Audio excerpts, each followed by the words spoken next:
Hi everyone, welcome to another video. Today I'm going to be sharing some of my top tips for painting realistic fur. Alright, let's begin. So my first tip for painting realistic fur is to start with a solid foundation. What does this mean, right? It means not jumping into the details too quickly. It means building up the structure of the fur before you jump into that texture. I know the details are fun. Let's be real. We all love painting details. But if you jump into that too early, you're going to be struggling a lot. You're going to end up with really flat, lifeless fur that doesn't have any structure or shape, and that's not very good. So start by building a solid foundation where you actually look at the structure and the flow of the fur before you jump into those tight details. All right, so my second tip for painting realistic fur is to start with a colored ground or an underpainting. So whether this be taking a dilute wash of acrylic or oil paint or whatever you're working with, I usually use browns or purples, but that's just my personal preference, and doing a diluted wash over your entire surface so you're not working with that, boring stark white anymore. Or actually developing a stronger underpainting where you establish some of the highlights and the shadows. Starting with this is going to totally change the way that you paint fur. It's going to make sure everything is easier later on in the painting. It's going to look great. Highly recommend you try it.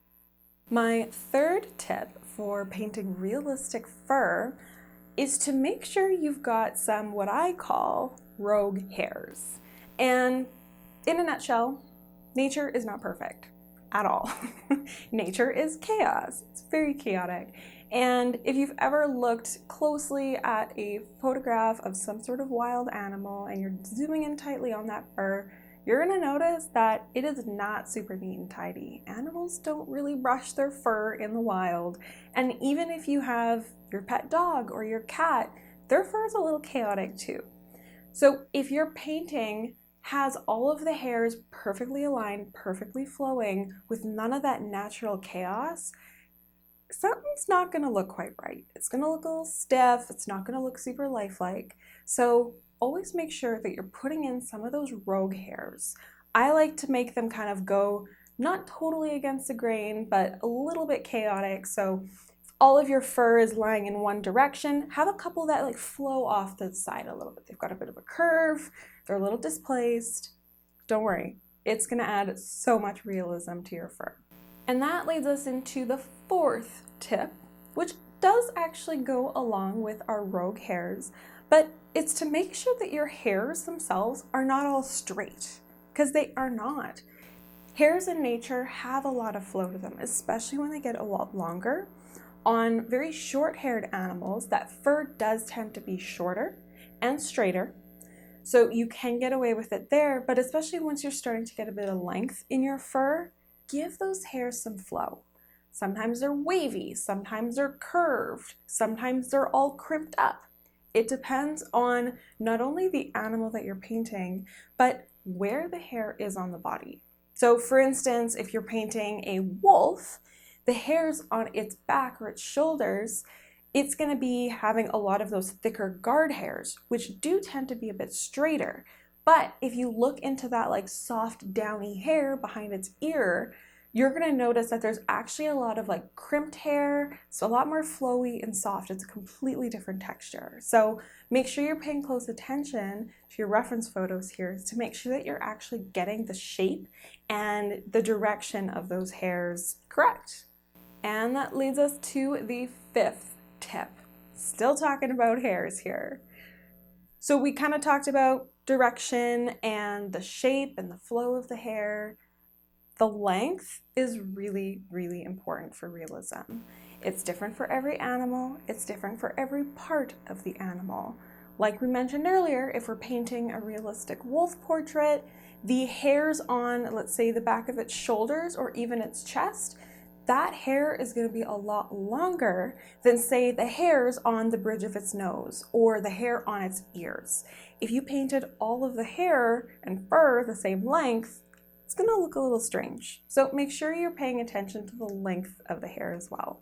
So my last tip for painting realistic fur is to use glazes to add those subtle color shifts. So unless you're painting an animal that is one very clear solid color, like say solid black or solid white, and I can argue that it still isn't, but we're not going into that right now, there's always going to be some color shifts involved. Even if you've got a pet at home, look at your pet, see where you can kind of tell where the colors change a little bit. Sometimes they get a little darker, a little lighter, a little warmer in tone, whatever. There's going to be color shifts, and you can work that color shift into your painting. But my favorite way to do this, and the easiest way in my opinion, is to use colored glazes. So if you're noticing that there's a patch on your animal that shifts to a darker brown from a more medium brown, you can use a colored glaze to be able to get that realistic shift. All right, so that brings us to the end of this video. Those were 6 of my favorite tips for painting realistic fur. Hopefully you found them super helpful. If you like what you see, please subscribe. I put out tons of awesome tutorials and helpful content for my fellow artists out there, so make sure you subscribe. And if you have any suggestions for things that you want to see painted, if there's, a painting that you have planned and you don't know how to paint a specific part, let me know down in the comments. I have a huge list of tutorial ideas, and I'm always looking for new ones, especially ones that you guys want. All right, thank you so much for watching. I will see you in the next video.